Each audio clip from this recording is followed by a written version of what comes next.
Fosfolípidos, esfingolípidos, gangliósidos, ceramidas, de eso vamos a hablar en el transcurso de la clase.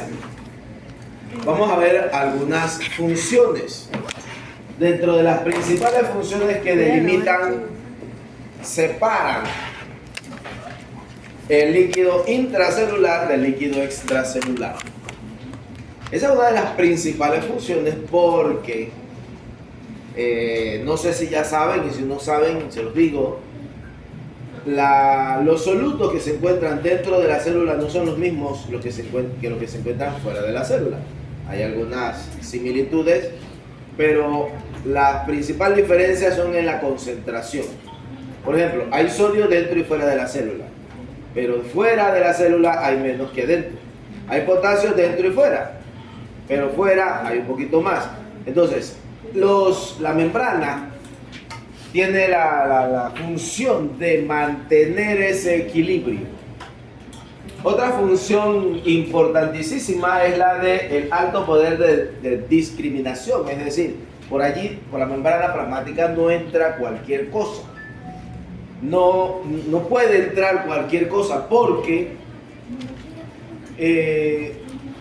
la membrana sirve como defensa también.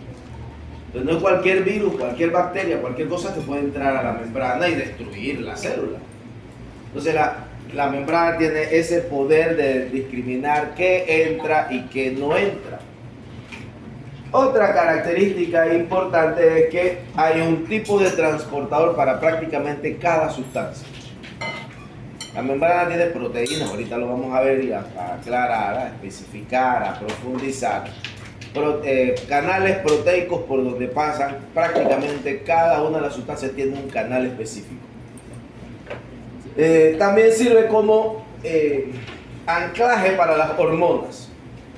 La membrana tiene estas antenitas. Mira estas antenitas. Ahorita vamos a hablar de esas antenitas. Pues no son antenitas. Son glucolípidos unidos a carbohidratos. Y esos glucolípidos que se encuentran unidos a carbohidratos sirven como antena receptora, podríamos decir, de las hormonas. En una clase anterior ya habíamos hablado de qué era una hormona, ¿cierto? ¿Qué es una hormona? Mensajeros químicos. Mensajeros químicos, es decir, el cerebro quiere enviarle una señal a una determinada tipo de células de que hay que liberar agua, hay que absorber agua, hay que retener potasio, hay que liberar potasio. Esa señal para que una célula determinada haga algo la envía el cerebro como una hormona, una sustancia química que viene ahí, se une aquí, hay una reacción química y eso desencadena una otra reacción química dentro de la célula que hace que se cierre un canal, se abra un canal, en fin. Esa es una de las principales funciones de la membrana y tiene que ver con las hormonas. ¿De ahí qué más? Los antígenos del sistema inmunológico también son parte de la membrana. Esas antenitas, muchas células del sistema inmunológico dentro de la membrana contienen glucolípidos, fosfolípidos, carbohidratos unidos a esas proteínas de membrana y sirven como defensa contra los microorganismos. ¿Cuál es la composición química? Pues ya lo mencioné, principalmente fosfolípidos, también glicolípidos y colesterol. El colesterol se encuentra en todas las células del cuerpo y le permite esa fluidez a la membrana. La membrana es fluida, es decir, puede moverse, variar su forma. Eso es lo que nosotros conocemos como el famoso modelo de mosaico fluido. Esa fluidez del doble mosaico se la da el colesterol. Bien, entonces hablemos de los glicerofosfolípidos. La otra vez lo mencioné muy por encima, hoy vamos a profundizar un poquitín más. ¿Qué es un glicerofosfolípido? ¿Qué contiene? Glicerol, contiene el grupo fosfato y con, bueno, los dos ácidos grasos. Y aquí el grupo fosfato se encuentra unido a algo. Ese algo es lo que va a hacer la diferencia entre algunos tipos de gliceros fosfolípidos. La otra vez mencioné, el más sencillo es el que tiene allí hidrógeno. Si tiene hidrógeno se llama ácido fosfatídico. Aquí está, fíjate. Aquí está la estructura, los dos ácidos grasos, el grupo fosfato. Y aquí, donde está la X, hidrógeno. Si es hidrógeno, ácido fosfatídico. Si es etanolamina, bueno, fosfatidil etanolamina. Cualquiera de estas otras sustancias se puede ir uniendo a ese grupo fosfato y a todos los demás. Repito, y eso es lo que va a hacer la diferencia entre los diferentes tipos. Por ejemplo, hay inositol, hay glicerol, hay dos de glicerol, y van a aparecer varios, como por ejemplo la colina. Si aquí se une la colina, se forma el fosfatidilcolina, mejor conocido como lecitina. ¿Qué saben de la lecitina?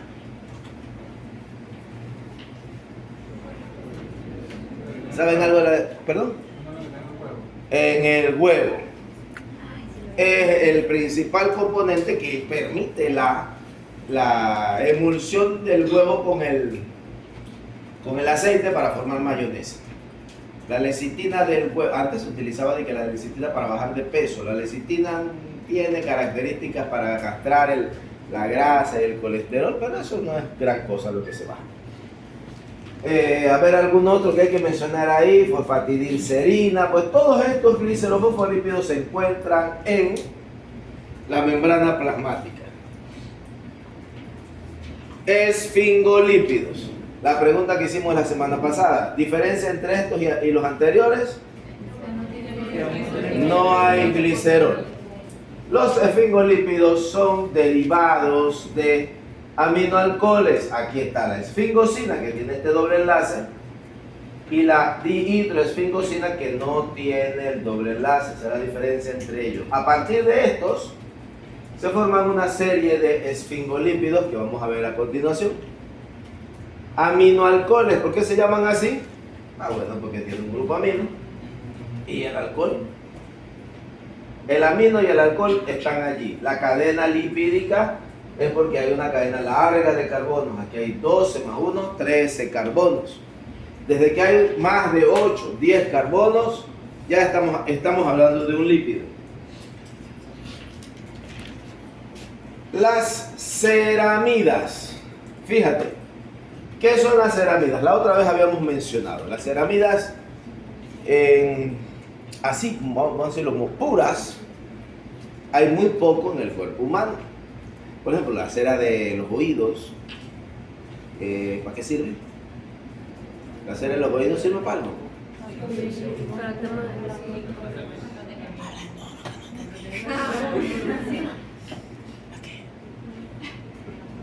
Para protección del tímpano. Sí, para que no se le metan bichos ni polvo, eso. Y hay que limpiarlo, sí, claro, porque a veces no puedes andar por la calle con la que te chorrea la cera ahí, ¿no?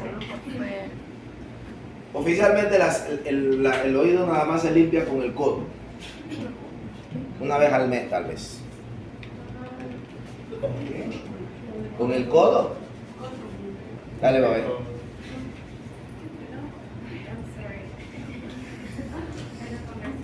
No se puede porque no se debe. Nada más se debe limpiar acá afuera. Allá adentro no hay que estar hurgándose eso. Y aquí se echan agua oxigenada para oír mejor. Una cosa altamente tóxica te la están metiendo en el tímpano. Dentro de 20 años no oyes y ¿por qué será? Si yo siempre me he cuidado. No se echen agua oxigenada en los oídos. Por favor, por el amor de Dios. No, señor. Fíjate, las ceramidas, repito, puras no se encuentran con muy poca cantidad. Pero las ceramidas, sus derivados, los principales derivados, sí forman una familia de compuestos muy interesantes en la membrana plasmática. Esta es una ceramida. Tengo la cadena, el amino y tengo el alcohol y aquí tengo unido un ácido graso. ¿Ok? Pero ellas se van diferenciando. Las esfingomielinas, estas son sumamente importantes. Contienen fosfocolina o fosfoetanolamina.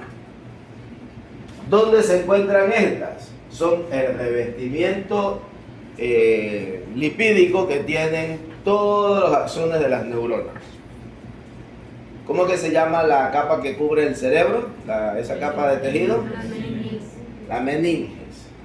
Y la meninges tiene una gran cantidad de ceramidas, de este tipo específico, esfingomielinas. Cuando eso se inflama, esta capa es la que no es la que se inflama, sino que se destruye. Al destruirse, el axón queda desprotegido y se inflama. Entonces, esta contiene aquí este residuo, fíjate, tengo el amino, el alcohol, y entonces el ácido graso, y aparte de eso, entonces tengo fosfocolina.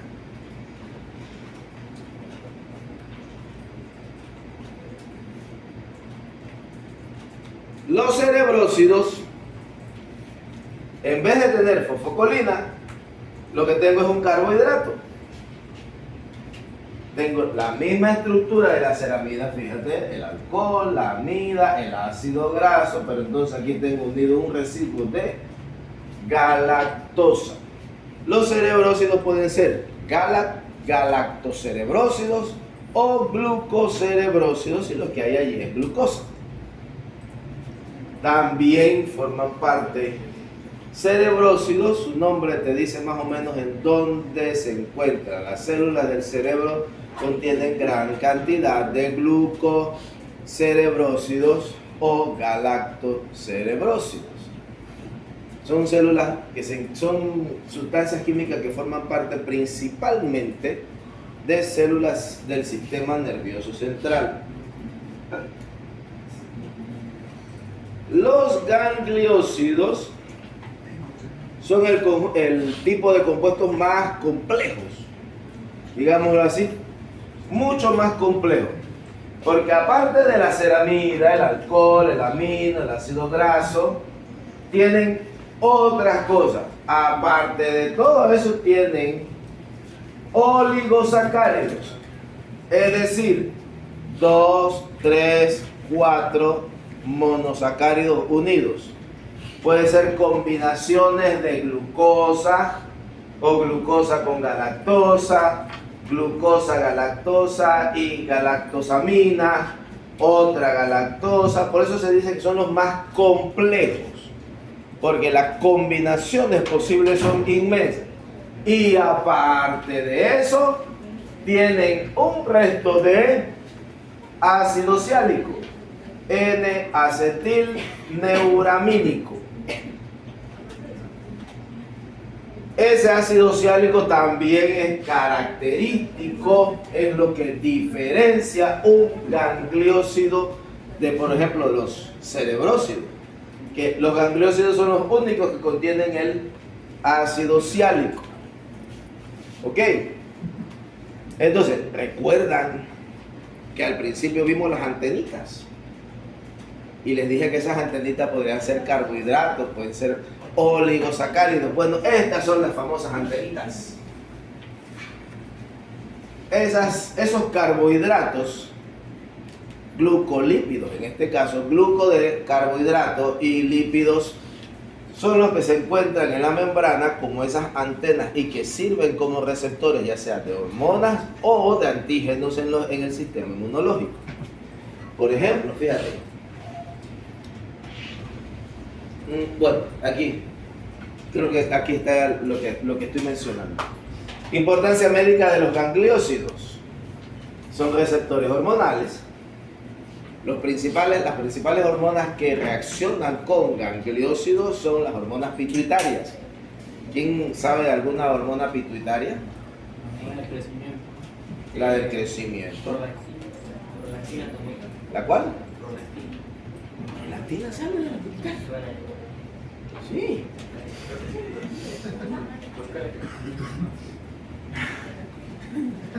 ¿En serio? Déjame ver. Revísame para ver porque yo me perdí ahí. Me acuerdo de T1, la 2, T3. ¿Qué significa la T1 y T2 y T3? Bueno, no, porque eso lo vamos a ver aquí también. Y ya me voy a meter por otro lado y nunca termino. Pero prolactina, ¿es de la pituitaria? Confírmame eso porque yo me Sí. enredo. ¿Sí? Hormona del crecimiento, Ajá. luteinizante, FSH, Los de... la FSH, la LH, oxitocina y prolactina. Qué bueno. Sí, está enredado ahí. Ok, son receptores de toxinas bacterianas. ¿Qué es una toxina? Tengo ganas de dar el tema, para no desviarme, tengo ganas de meter el tema de las intoxicaciones bacterianas antes de ácido nucleico, pensándolo seriamente. ¿Qué es una toxina? Algo tóxico. Una sustancia tóxica. Bueno, sí, pues claro. Una toxina es una sustancia tóxica. Una toxina es una sustancia química, pero con características especiales, que por ejemplo, cuando reacciona con este tipo de sustancias, la reacción química entre ellas provoca que se lleven parte del carbohidrato, se llevan parte del carbohidrato dejando desprotegida la membrana. Entonces, al dejar desprotegida la membrana se abre, pierde su elasticidad, pierde todo, se sale todo su citoplasma con todo su organelo y a la final la célula muere. Esa es la acción de una enzima. Entonces, la toxina de la cólera actúa precisamente sobre los gangliósidos. ¿Qué es la cólera? Una mujer loca por ahí o un hombre. No. ¿Qué es eso?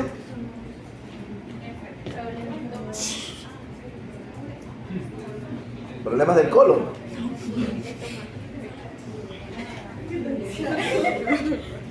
No saben qué es la cólera. Es que socialmente se usa, imagino, de otra manera. Google, ay, mi Google. Cólera lo usan como para rabia, como... Ay, me dio cólera, me dio... No, esa es una enfermedad. La imagen te dice dónde actúa, mira, ¿ves? ¿Ah? Una infección intestinal. Y entonces, una infección. La cólera provoca una diarrea.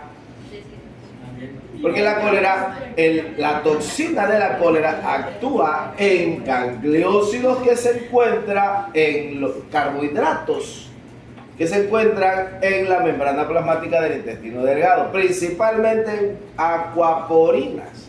¿Qué hacen las acuaporinas? Permiten la entrada y salida de agua. Al perder las acuaporinas, porque la proteína simplemente se convierte en otra cosa por la acción de la toxina, el agua sale libremente. ¿Y para dónde tiene que salir? Solamente hay una salida por ahí. No hay por dónde más salir. Eso provoca diarrea. Bueno, ustedes no habían nacido cuando eso. Una cólera en el río Amazonas, del Amazonas pasó a no sé dónde, y cuando menos acordamos en Darién teníamos en el río totalmente contaminado de cólera. No se podía tomar agua de esa agua. Ok. Bien. Ahora hablemos de las proteínas de membrana. Ya hablamos de los lípidos que se encuentran en la membrana. Hablamos de que esos lípidos pueden estar unidos a carbohidratos, principalmente carbohidratos. Ahora vamos a ver las proteínas que se encuentran en la membrana. Hay dos tipos de proteínas, las integrales y las periféricas. Las integrales, que son proteínas que se encuentran fuertemente unidas a la membrana y la traspasan de un lado a otro. Van desde un extremo al otro. Y por ellas pues pasan muchas. Las acuaporinas es un tipo de proteína integral. Por allí pasa el agua.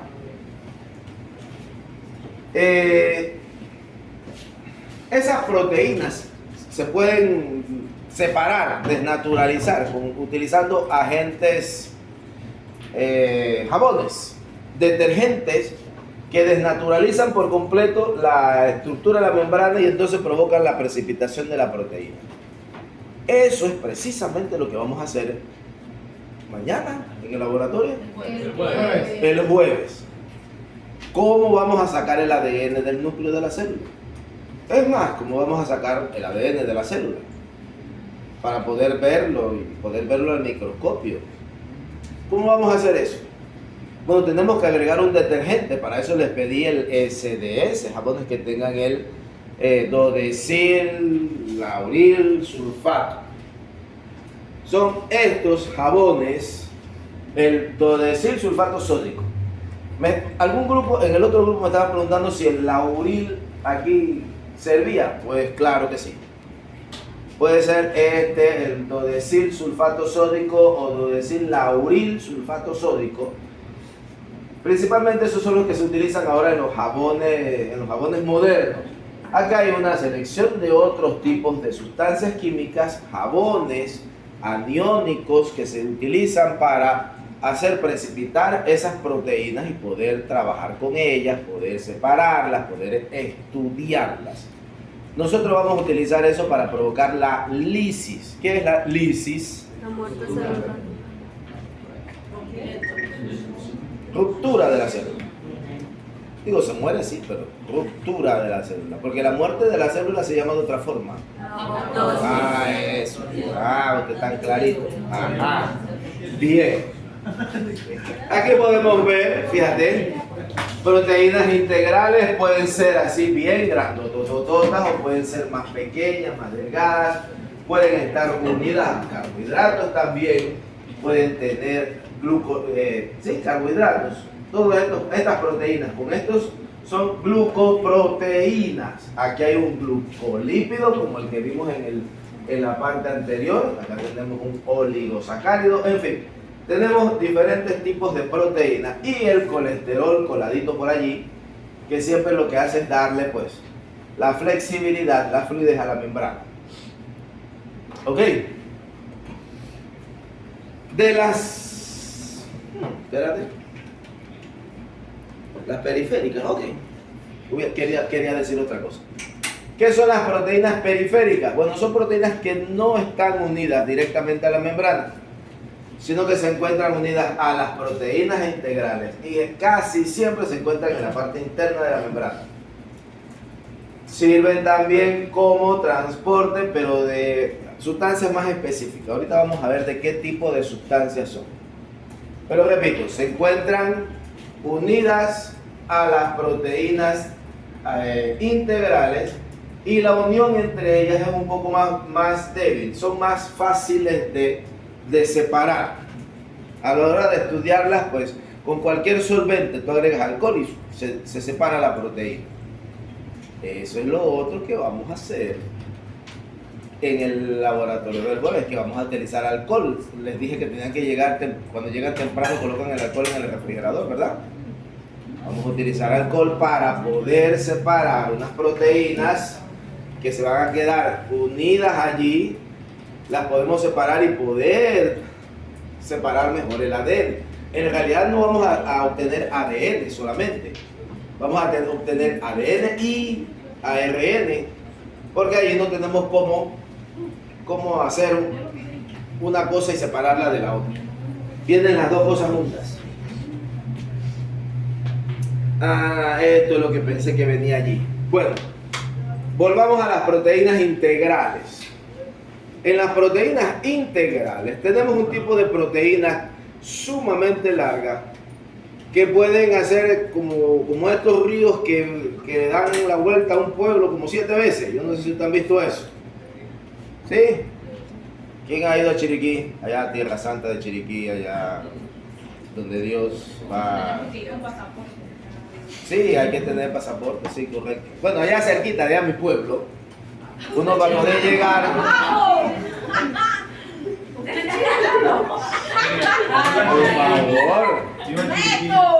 Por favor, Yo creo que debieron haberlo sospechado desde el principio. Bueno, cuando uno llega a Puerto Armuelle, para llegar a Punta Burica, hay que pasar, uno va por la carretera porque ya es una carretera, antes no, antes había que hacerlo a pie, pero uno iba y pasaba el mismo río 14 veces. El río da vueltas y vueltas y vueltas, un río que nace en Costa Rica. Venía y vuelta, cuando salía a Panamá, para cruzar había que pasar el río 14 veces. Bueno, las proteínas transmembranas son proteínas que hacen más o menos lo mismo. Empiezan en un segmento, salen, vuelven y entran, vuelven y salen, vuelven y entran, vuelven hasta que salen por otro lado. Esas proteínas se llaman proteínas transmembranas. Y allí voy a mencionar, solamente mencionar, porque después vamos a hablar bastante de ella, la proteína G. La proteína G es uno de estos tipos de proteínas que casi siempre actúan como receptores de hormonas. Por ejemplo, para mencionar, para no dejar la historia así, de que entonces después la vemos y cuánto. Bueno, para no dejar la historia así, por ejemplo, el glucagón. ¿Saben qué es el glucagón, verdad? Sí. ¿Qué hace el glucagón? Es el que permite la salida de la glucosa a la sangre. No. No. ¿Inhibe qué? Inhibe a la insulina. Tienes la idea, pero eso no es. Eso no es lo que hace. No. Nos suministra energía cuando estamos en ayuno. No. Digo, sí, no. Es que el glucagón no nos suministra energía. Pero está bueno. Funciona como reserva de energía, entonces. No, tampoco. Reserva de energía.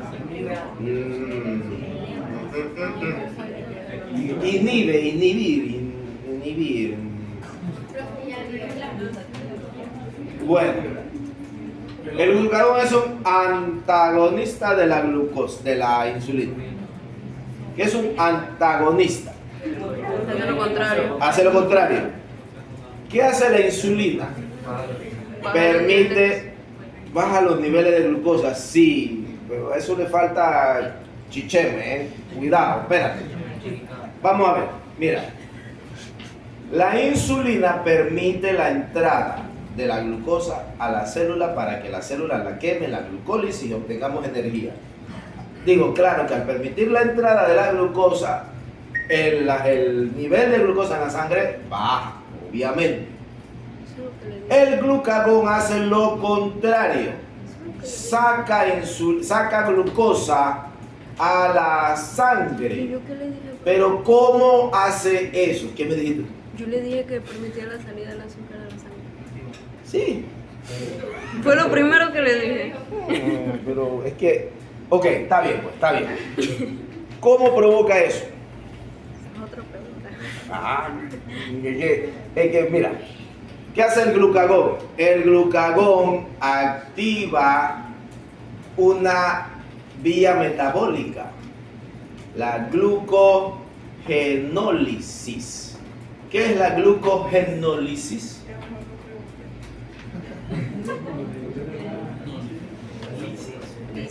Cuando, vamos a echar el cuento completo. Vamos a echar el cuento completo. Hay conceptos, necesito que usted me maneje. Mira, el glucagón se activa gracias a la proteína G. Entonces, necesito que tengamos claro varios conceptos. A ver, cuando yo como carbohidratos, ese carbohidrato llega rapidito a la sangre, se transporta al cerebro y a los eritrocitos se llevan el 60% de la glucosa. El cerebro lo quema así, rapidito. Hay un 20% que el hígado se queda con él y lo convierte en glucógeno.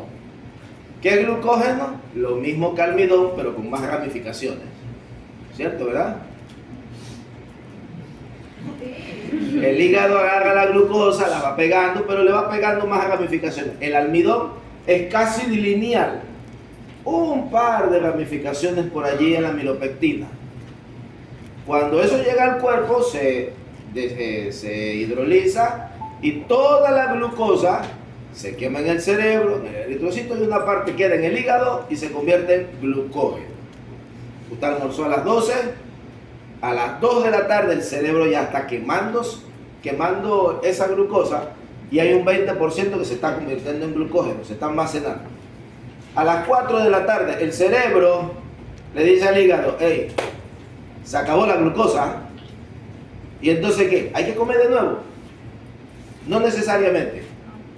El glucagón va al hígado y le dice al hígado, ese almidón que tú almacenaste, que tú acabas de sintetizar, rómpalo, amigo, porque el cerebro necesita. Y hace glucogenólisis. Lo contrario a la gluconeogénesis. Agarra el almidón, el glucógeno, corta de nuevo y manda eso a la sangre. Se eleva el nivel de glucosa en la sangre porque el cerebro está pidiendo glucosa. Ese glucagón se activa gracias a esta proteína G. Ya, si no, no sigo. Si no, no logro avanzar. ¿Eso qué es? La membrana del eritrocito. El eritrocito es una célula especializada que tiene una forma muy característica, tiene una forma de hoz.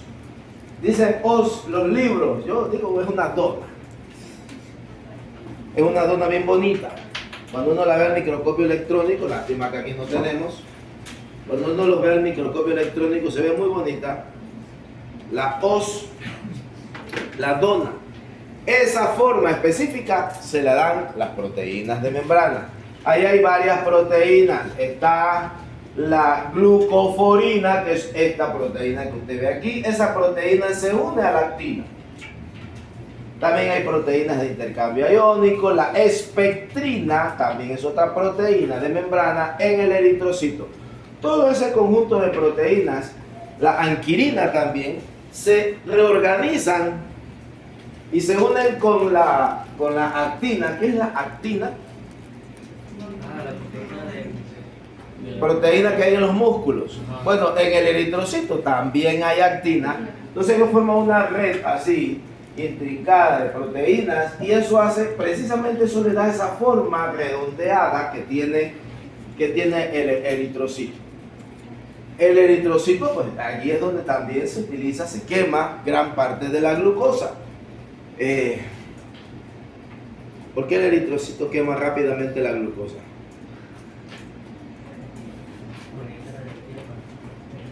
El eritrocito no tiene algo que tienen todas las otras células.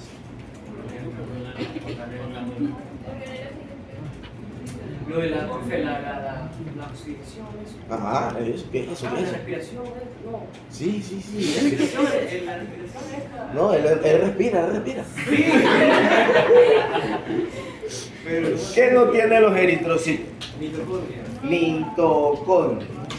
Entonces él solamente hace glucólisis, porque la glucólisis se lleva a cabo en el citoplasma. Y entonces se quema rapidito. Bueno. Eso mismo. Hablando de grupos sanguíneos, ¿qué tiene que ver eso con lo que estamos viendo? Bueno, sencillo. ¿Cuáles son los grupos sanguíneos que conocemos? Hay más de 100. Sí, hay más de 100 grupos sanguíneos. Funcionales en el ser humano 2. Sí, pero hay más de 100. Sí, la literatura busca grupos sanguíneos y te aparece aquel, para que veas. Funcionales 2, el ABO o el ABH y el Rhesus. ¿Quién es RH positivo? ¿Y RH negativo? ¿Nadie tiene O negativo aquí? Muy interesante. Vamos a ver cuál es la diferencia bioquímica en esos grupos sanguíneos. Bueno, la diferencia son glucoproteínas. Es decir, carbohidratos unidos a las proteínas. Fíjate, ¿quién tiene antígeno A? ¿Quién tiene sangre A? Hay 3 A aquí, 4. Las personas que tienen antígeno A, ¿qué es el antígeno? Una proteína. Las personas con antígeno A tienen una enzima específica que le adiciona a la proteína de membrana una molécula de N-acetilgalactosamina. La enzima pega esa galactosamina. ¿Qué significa esa N? A ver, bioquímica, hay que hablar un poquito de bioquímica también. N, ¿qué significa la N? Hay N, hay O y hay S. Sí. Esa se ve. Ah, sí, claro, sí, aquí mismo está. N significa que el enlace entre la proteína y el carbohidrato se da por el átomo de nitrógeno. Si es una S-acetil, no sé qué cosa, se da por un átomo de azufre. Y si es una O, entonces se da por un oxígeno. Bien, las personas con antígeno A, es decir, que tengan alguna de las combinaciones A positivo, A negativo, AB, esas personas tienen esa enzima que su proteína del eritrocito tiene N-acetilgalactosamina. Perdón, aquí ve, se unen al antígeno H. El antígeno B, esa enzima es específica para colocar allí al antígeno H, ¿qué cosa? Galactosa. Y si usted es sangre tipo algún antígeno H, ¿cuál es el H?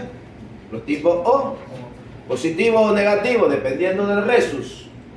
Si tiene tipo O, simplemente la enzima no es funcional. La enzima no pega nada. El antígeno H, el antígeno es una proteína, repito. Cuando decimos antígeno, eso es una proteína de señalización del sistema inmunológico. Si usted tiene la proteína A, el antígeno A, usted no puede casarse con P o con O. ¿Ah? Si usted es A, usted sabe que hasta para eso uno tiene que eso es importante. Usted A y su noviecita o noviecito es B. ¿Se puede mezclar esa cosa? A y B.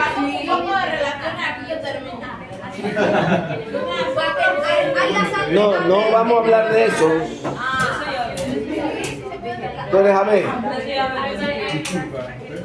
Una persona tipo O puede casarse con alguien A. A con O. Sí. ¿Ah? No, yo no dije eso. No, yo hice una pregunta. Yo pregunté, ¿A se puede casar con B o con O? Pregunta hice. Nadie me contestó. Pregunté, ¿B se puede casar con A o con O? Y nadie me ha contestado. ¿O se puede casar con A o con B o con O? Y nadie me ha contestado. Van a investigar eso. Porque en Pinterest te sale esa cuestión. Sí, yo he visto eso en Pinterest. Ahí me sale de que te sale una. Sí, una cosa bien interesante. Búsqueme eso. Dime. O sea, la pregunta es: ¿quién se puede casar con quién? Esa es la pregunta. No. Todo no se puede casar con quién. No. Efectivamente, sí sale bien. No, claro que se puede casar. Tener hijos es el problema. Por eso. Bueno, tener hijos es el problema. Bueno, entonces, Aquí, lo importante, fíjate, los tres antígenos que tenemos todos son el antígeno H, es una proteína. Todos somos o todos tenemos el antígeno H. La diferencia está en que el antígeno A es SH más N-acetilgalactosamina. Y en los tipos B es el H más galactosa. Y en el tipo O el H simplemente no hay enzima. La enzima no es funcional y ahí no pega nada. El H queda solito, pues. Es la proteína sola. ¿Ok? Bien. Me investigan lo de los tipos. Ya lo averiguaron la mayoría. Ya lo tienen ahí. A ver, dime. No. Pero ¿qué pasa? Profe, sí salió en Pinterest. ¿Qué pasa si te casas? Bueno, te casas y te casas. Profe, usted me va a contar. Profe, Haz un pin para medicina. ¿Qué pasa? profe, si hay un bandido que se puede casar con todos. ¿Qué pasa si se casa? Un grupo no se puede decir con el otro que pasa. O sea, no pasa nada. El problema es tener un hijo. ¿Por qué? Porque hay antígenos que no se mezclan. A ver, ya lo dice que lo encontraron Profe, por hay un allí. bandido que se puede casar con todos. Sí, esos son los O. El AB positivo. El AB positivo y los O también. No, con todo no. El O positivo puede con los. Ah, perdón, sí. El O positivo puede Puede con los donar a a todos. todos. ¿Por qué un O positivo puede donar? Porque no tiene antígeno, no tiene, nada más tiene la proteína. Pero que se puedan mezclarlos con todos. Exacto, sí. Lo que uno aprende en Pinterest. Positivo. ¿Cuándo dijeron negativo? Ah, usted me está diciendo a mí. No, el positivo.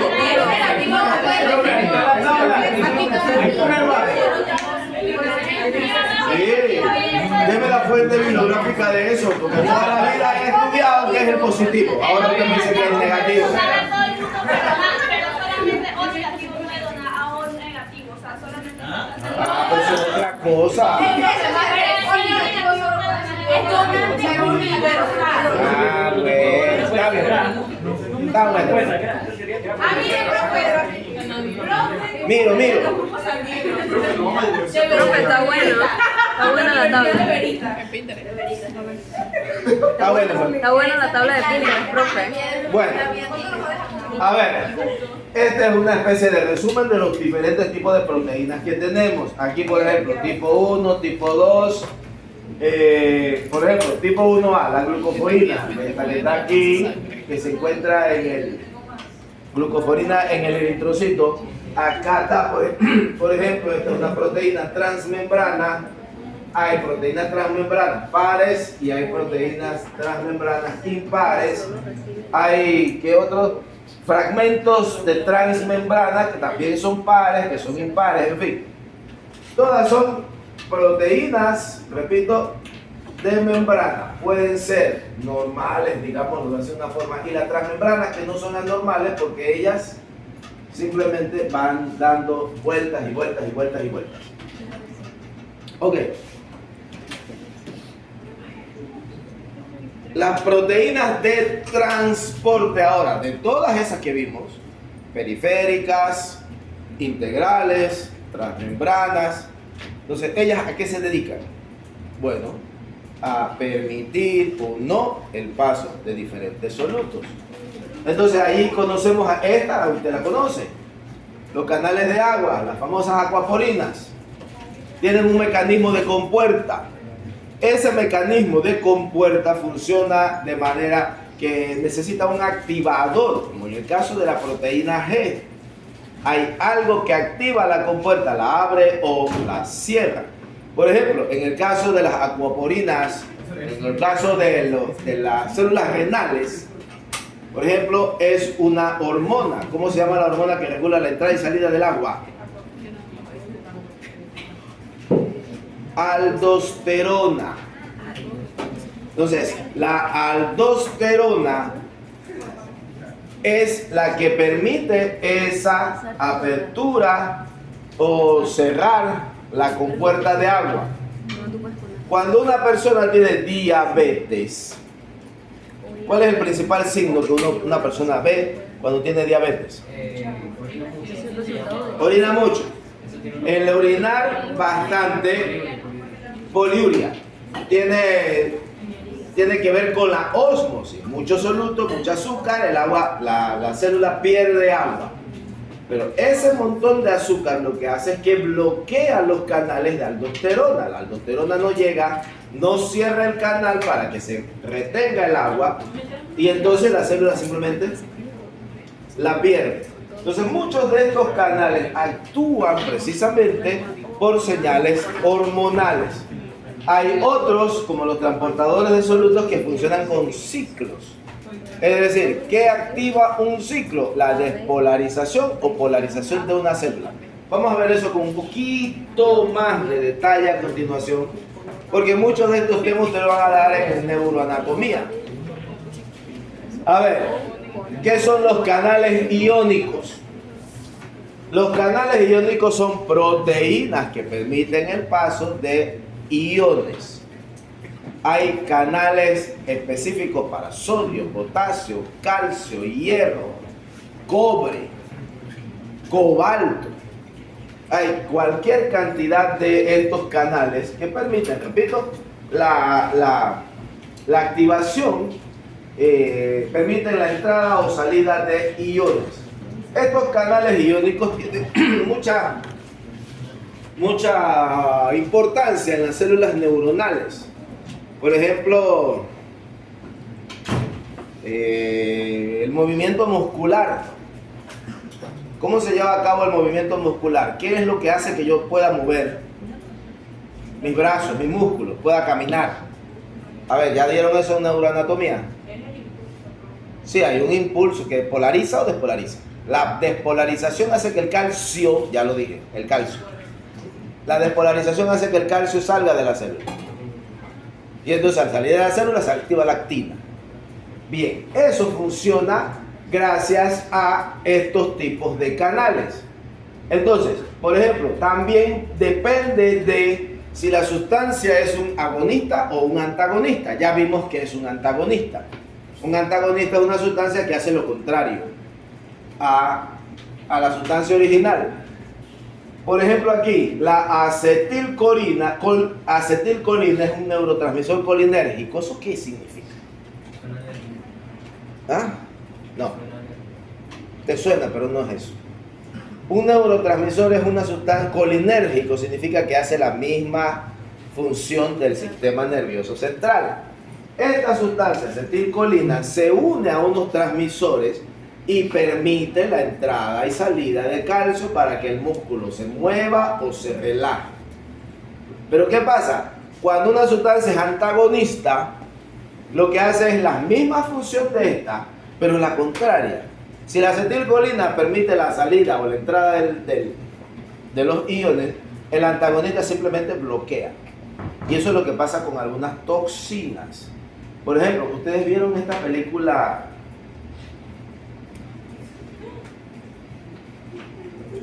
La de la culebrota, Anaconda. Gracias. No me acordaba, tenía que usar una referencia para que usted me ayudara. Pero la segunda parte, no donde trabaja Yailo, gracias a Dios. En la segunda parte. La segunda parte se lleva a cabo en Tailandia, van a buscar una flor, pero en el camino se encuentran con una araña. Y la araña tiene un agente neurotóxico. Esos agentes neurotóxicos, como la toxina botulínica también, la botulínica no, bueno sí, la toxina botulínica, pensé que estaba pensando en la otra. Esos agentes neurotóxicos bloquean la acetilcolina y el canal por donde entra y sale el calcio se bloquea. ¿Qué hace eso? Paraliza el músculo. No tienes cómo mover los músculos porque tú mueves los músculos porque el canal se cierra y se abre. Entonces, la sustancia, la toxina bloquea. No hay quien mueva eso. Te contagias con toxina botulínica, botulismo, y lo primero que se te paraliza es la cara. En la película la persona quedaba totalmente paralizada como por 2-3 horas, una cosa así. Después como que volvía. Ya la culebrota se lo había comido. Ya. Bueno, eso es un antagonista y un agonista en el sistema nervioso central. También tenemos transportadores de solutos. Como dije hace un rato, hay bastantes. Hay 40 tipos diferentes. Y hay más de 300 transportadores específicos. Sodio, calcio, potasio, todos tienen un canal específico por donde entrar. Entonces aquí hay de varios tipos. Los uniporter o unitransporter o canales de una sola sustancia.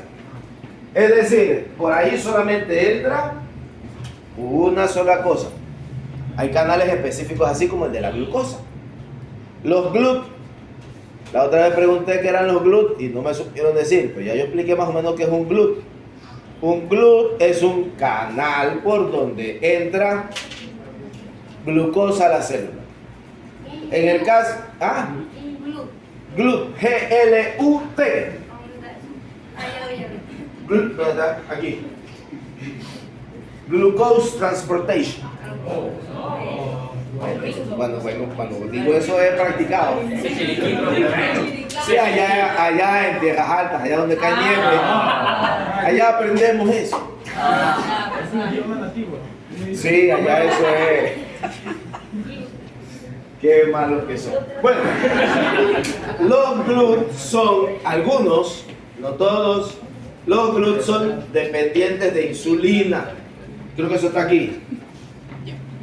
No, aquí. Los GLUT de casi todas las células son dependientes de insulina.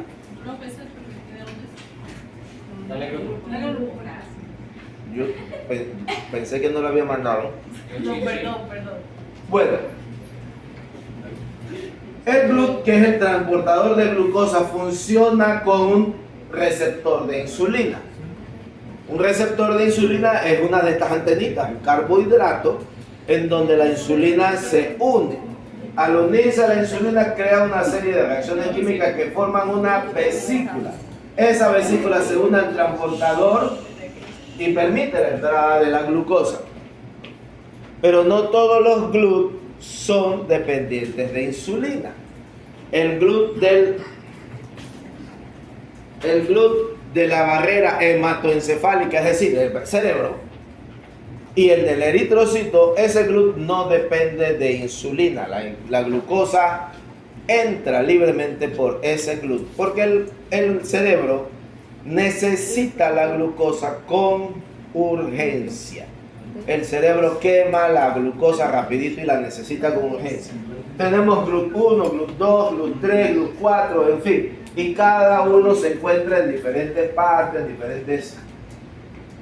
el GLUT 3 es el que se encuentra en la mayoría de las células del cuerpo.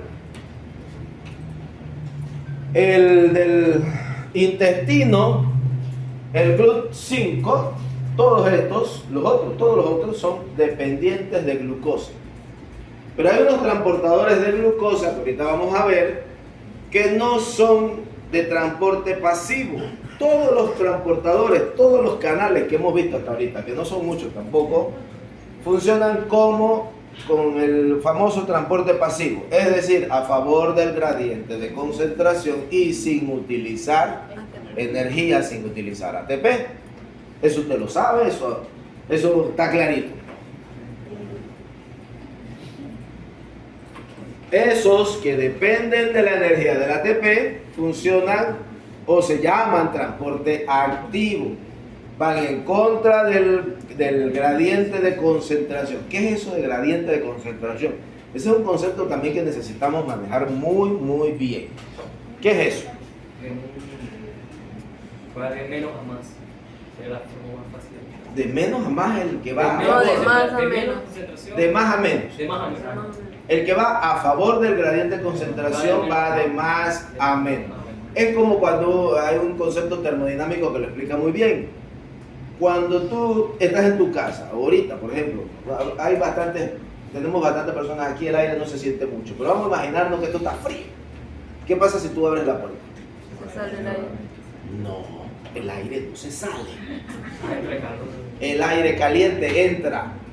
Porque el aire caliente, las moléculas se están moviendo a mayor velocidad y el gradiente de concentración de calor va de más a menos. Cuando uno abre la puerta, el aire no se sale. El aire caliente entra. Si tú vives en Brisas del Golf, ¿quién vive en Brisas del Golf? A ver, ok, los que viven en Brisas del Golf, ¿por qué no se meten en el río con una balsita? Llegan aquí, rapidito, van a favor del gradiente de concentración. La corriente, lo más te trepas en la balsa y llegas rapidito aquí. Sí. Regresaré el problema, porque regresar tienes que ver, gastar ATP. Entonces ese concepto es importante. Tenemos entonces transportadores iónicos de ATP, o que utilizan ATP, perdón. Transportadores iónicos que utilizan ATP, ahí está por ejemplo la famosa de bomba de sodio y potasio, que es una ATPasa. Las ATPasas son enzimas que utilizan el gradiente de concentración para producir ATP, fosforilación oxidativa, recordarán eso. Y están los ABC, que se llaman transportadores de cassette de unión al ATP. Esta es una ATPasa. ATP sintasa, la debieron haber visto casualmente en el tema de la fosforilación oxidativa el semestre pasado.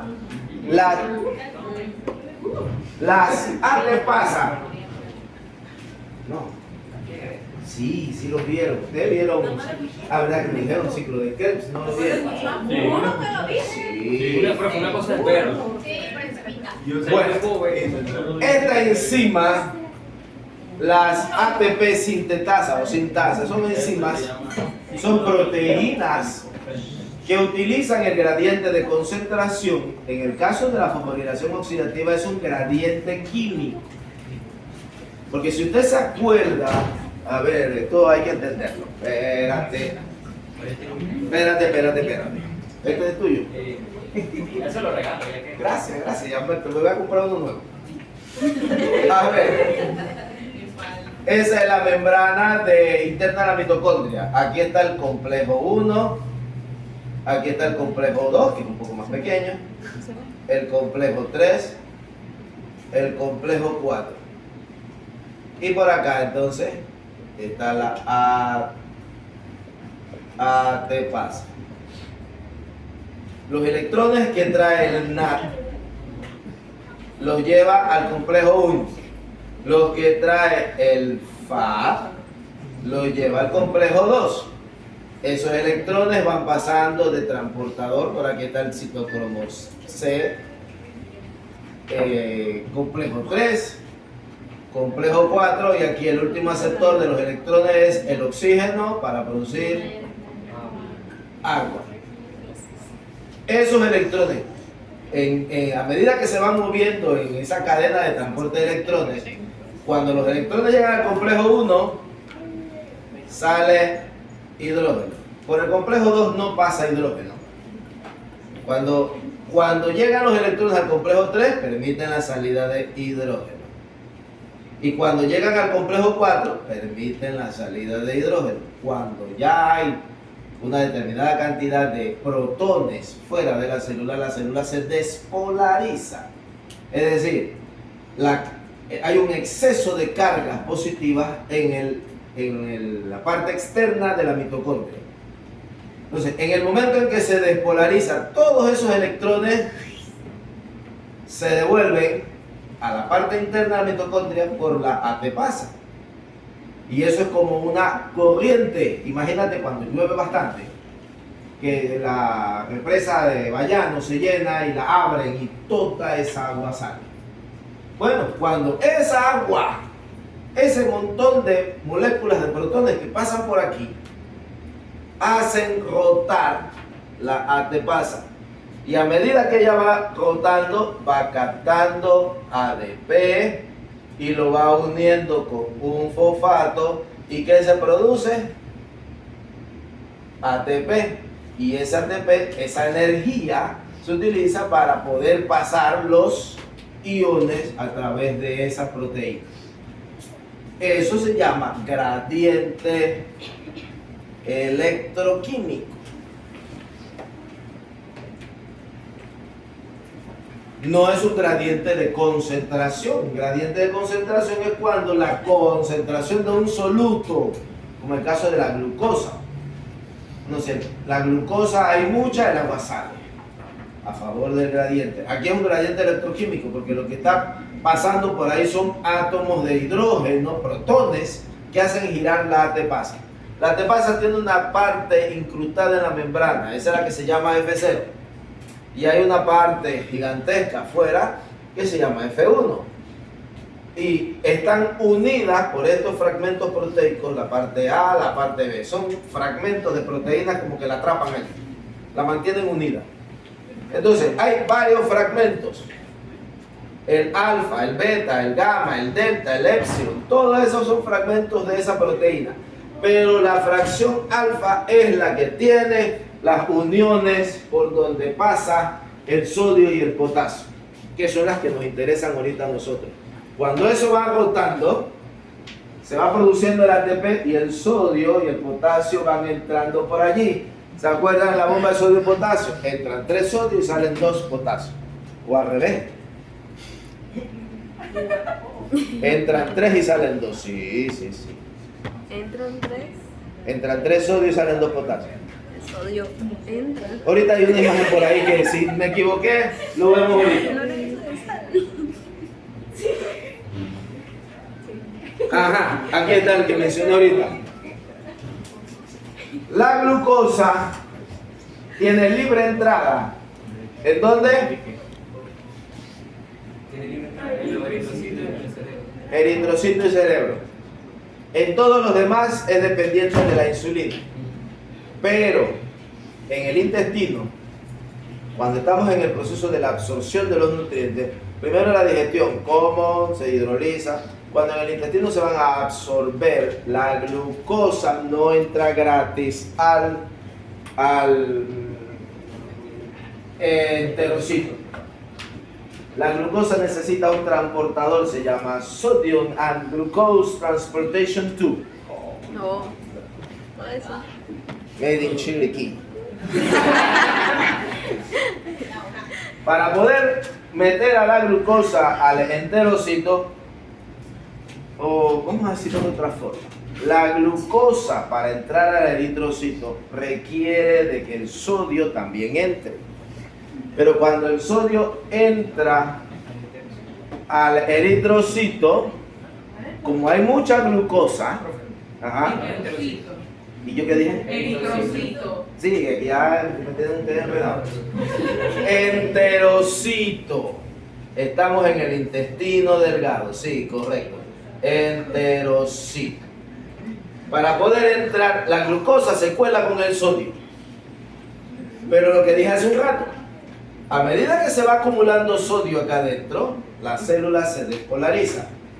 Entonces requerimos que la ATPasa saque sodio.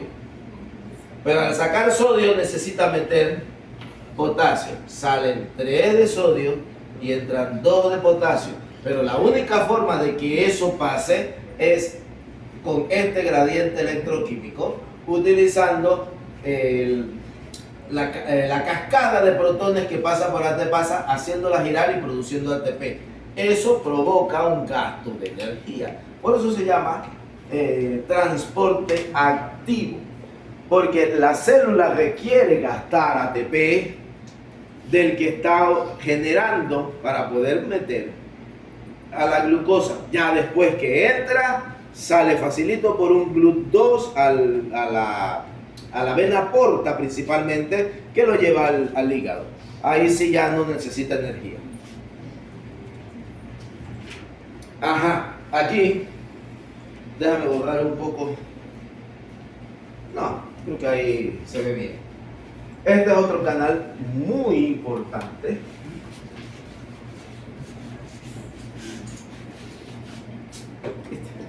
Te lo dije. Por aquí tengo, pero es que me dio pereza para no perder el hilo de la conversa. Es que se pone interesante la cosa. Yo no sé ustedes, si ustedes no hayan esto interesante, chuleta, yo no sé de qué forma se los voy a explicar.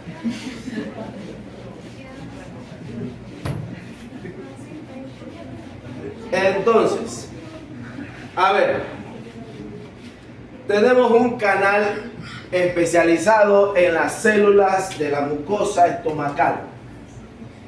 Ese canal se llama, es una bomba de protones. El protón que requiere del potasio y de la adipasa.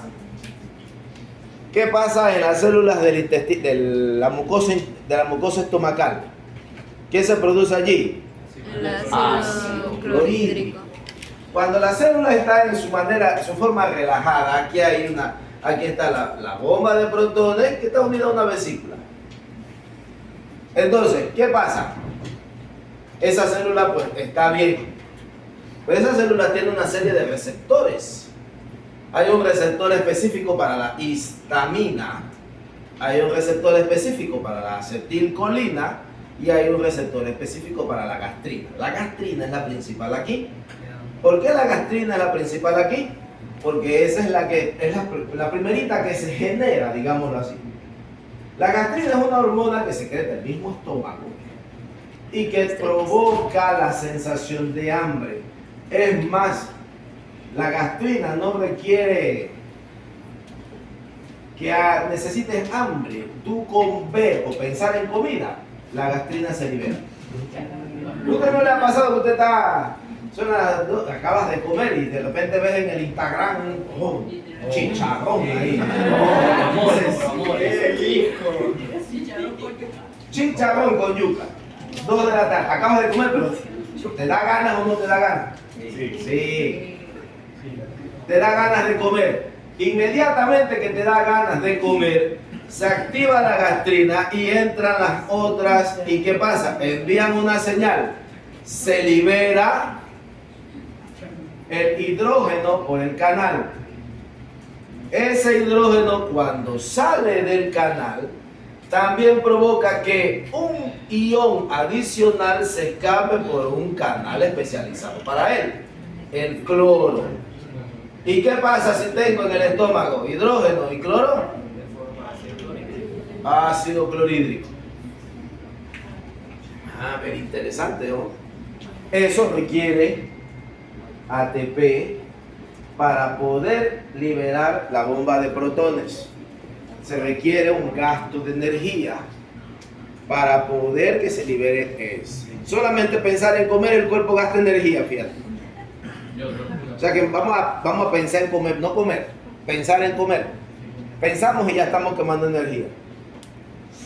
Poquita. Con eso no vamos a perder peso, no se hagan mucha ilusión. De que nada más voy a ver gente comer y así ya. No, tampoco es así. Bueno. Oye, estamos terminando. Pues ya van a hacer. No, pero si tenemos hasta las 10, ¿no? Bueno, el caso de los transportadores adenosine trifosfate binding cassette.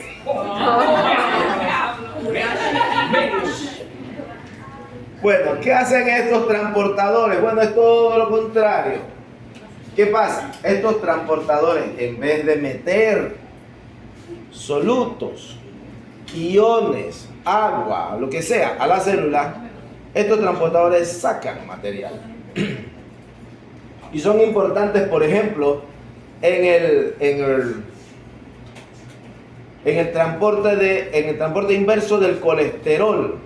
¿Por qué se dice transporte inverso?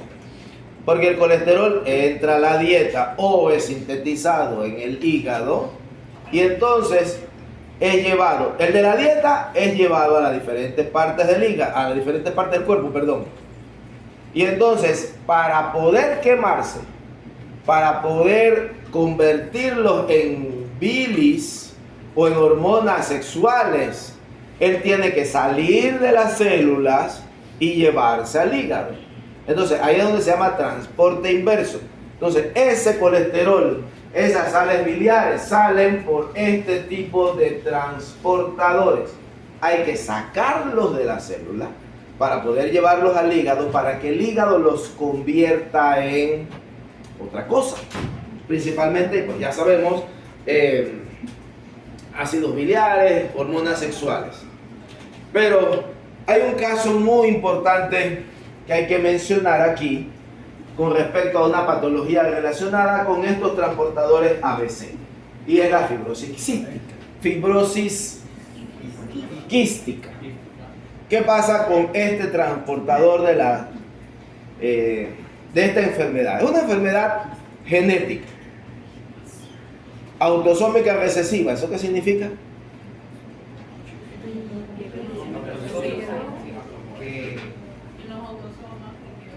¿Qué son los autosomas? Exacto. Cualquier célula no sexual. Es decir, todas las del cuerpo. Pero se afectan principalmente a las células de la vía aérea del sistema respiratorio. Esas células del sistema respiratorio tienen una característica, también tienen unos flagelos parecidos a los flagelos de los enterocitos. Ahí hay unos canales específicos, el canal de cloro. El canal de cloro, cuando está funcionando bien, digámoslo así, el cloro entra, el cloro sale, los flagelos se mueven perfectamente bien. En esas células se crea una mucosidad, que es el moco que nosotros botamos cuando estornudamos. Cuando una persona está con una infección, con una invasión de un virus aéreo, de resfriado, ¿cómo se llama la otra cosa? Me pusieron una vacuna hace poquito. Influenza. Parte de la respuesta del sistema inmunológico es crear una capa adicional de moco. ¿Para qué? Para atrapar esos patógenos. Usted estornuda y ahí se va parte de los patógenos.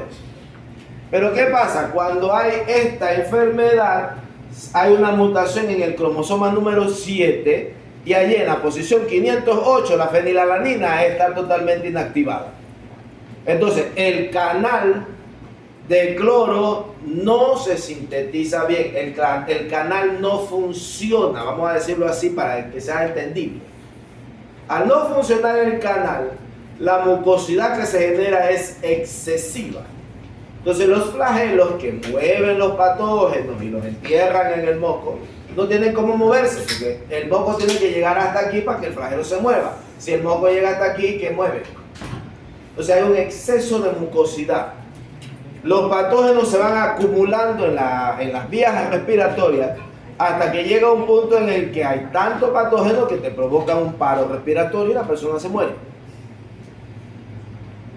La falla en un canal de cloro para ser específico. La mutación de una sola fenilalanina. Imagínate eso. Es lo mismo que el caso de la anemia falciforme. Aunque el caso de la anemia falciforme no tiene que ver con canales, pero es un solo aminoácido el que cambia. ¿Cuál cambia? Valina por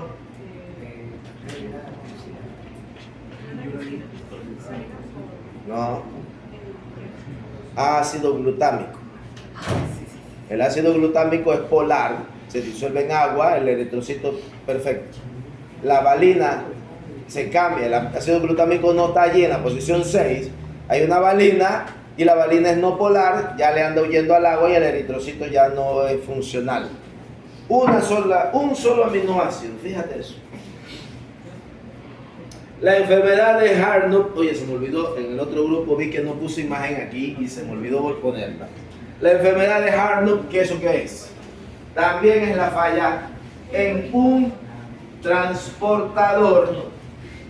Cuando una persona come aminoácidos, bueno, uno no come aminoácidos, lo que comemos son proteínas. Comemos proteínas y las enzimas hidrolizan los aminoácidos quedan libres. Todos los aminoácidos monocarboxílicos, es decir, que tienen un solo grupo carboxílico, que son la mayoría de ellos, ¿quiénes? Asparagina, treonina, serina, alanina, glutamina, en fin, un montón. Todos esos aminoácidos, para ser absorbidos en el intestino delgado, requieren un transportador. Todos pasan por ese mismo transportador. La enfermedad de Hartnup, ese transportador no funciona por la deficiencia en el triptófano. El triptófano es el precursor de un montón de sustancias, dentro de ellas el NAD. ¿Qué es el NAD? Ya lo dimos la otra vez. Nicotinamida adenina dinucleótido. El triptófano es el precursor en la síntesis del NAD. Entonces, por la deficiencia en el triptófano no se sintetiza el NAD y el transportador no es funcional. Entonces, los aminoácidos no se absorben y se liberan en la orina. Los niños, porque son niños a los que les da esto, padecen de poliaminoaciduria, es decir, exceso de aminoácidos en la orina. No se absorben y entonces el cuerpo los libera. Eso genera una serie de patologías como escamazón en la piel, manchas y todo eso. Es una patología bastante sencilla en su tratamiento, porque simplemente se le da a la persona nicotinamida, vitamina B3 oral y se acaba el problema. Interesante, ¿no? Y para terminar, las últimas 3 diapositivas son simplemente una especie de resumen de todos los tipos de transportadores que hay. Las acuaporinas, que son de agua, tienen múltiples isoformas. ¿Eso qué significa? Que hay varios tipos de acuaporinas, no todas son iguales, pero sirven para lo mismo. Canales iónicos de sodio, de potasio, de calcio, de cloro y de otro montón de aniones, cobre, molibdeno, yodo. Hay un canal de yodo especialicísimo en... ahorita dijimos, ¿cómo que se llama la hormona que está por aquí? No, la hormona no, la glándula. La tiroides. Tiroides. Hablando de eso y hablando de yodo, ¿fue aquí o fue en el otro grupo? En el otro. En el otro, no importa, vamos a decirlo aquí. Yo siempre menciono esto y ahora que me acordé lo voy a mencionar. Últimamente el mundo gastronómico está utilizando mucho la sal gruesa, sal del Himalaya. Mentira, eso no viene de ningún Himalaya, eso quién sabe de dónde viene. Si viniera del Himalaya costara mucha plata. ¿Por qué esa sal no es buena? Es decir, fíjate, si usted quiere usar esa sal en un asado de domingo, está bien. Pero esa no es una sal para usar todos los días. Cuidadito con eso. Ustedes, doctores, tienen que hablar de eso a sus pacientes. ¿Por qué esa sal no es buena? A ver. ¿Tiene mucho yodo? No tiene yodo. En los años 40, 30, la verdad es que no desconozco el año exacto. Fue una de las primeras acciones de la Organización Mundial de la Salud. Por allá por los años 30, incluso cuando yo estaba peladito, hace varias lunas atrás, todavía existía el bocio. ¿Saben qué es eso? Creo que es con B. ¿Saben qué es el bocio? Una inflamación de la tiroides. Y esa inflamación de la tiroides se da por la falta de yodo. El yodo es un elemento que entra a la tiroides por un canal específico. Entonces, ¿qué sucede? Repito, la Organización Mundial de la Salud obligó, eso fue obligado, a todos los estados a darle yodo a la población, porque el yodo nada más se consigue en mariscos y ya. ¿Qué pasa con el que no come marisco? ¿Qué pasa con el que no come mariscos? Come sal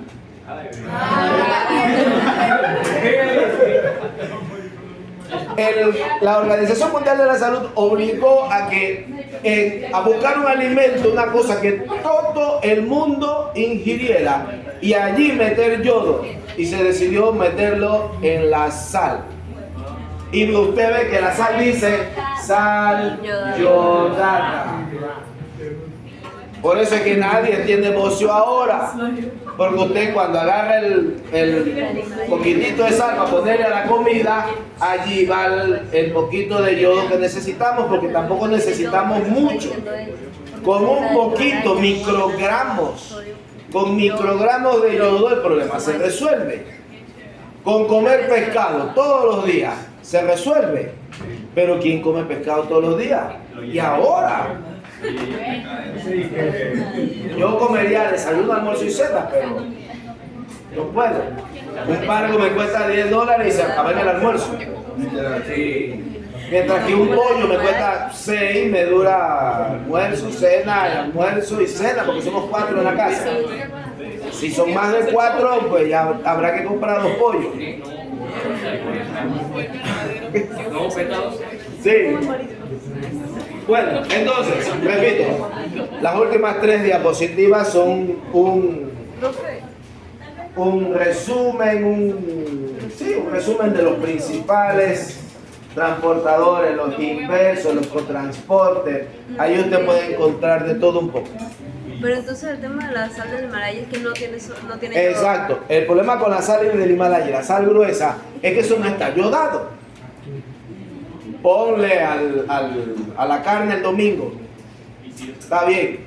En la cena, haga algo para comer con sal. O en el desayuno, métale sal al huevito para... Hay que ingerir sal yodada. Si no, vamos a volver a tener el problema de hace 40 años de la gente con esto que hasta que parece una... Y la gente que consume bajito en sal y tampoco come marisco puede tener el problema. Aunque esté bajito de sal. Ahí hay suficiente. La cantidad de yodo es microgramos. Con lo poquito que tú ingieras, tienes. Yo sí tengo familiares. Sí, pero no come marisco. Ella no come marisco. No. Es que no puedo. Ah, eres alérgico. No come nada, pero no soy alérgica a la sal. Ella es especial que no Pero come chito, caprichito, golpe, alguna cosa de esa. Hace daño. Ahí hay sal. Ahí hay sal. Ella está hecha con Y generalmente se hace con sal yodada. Habría que ver si se hace con sal yodada de verdad. Bueno, listo. Terminamos por hoy. Ah, espérate. No, espérate. Hace un rato me preguntaron por cómo es la cosa de los materiales. Yo lo que pedí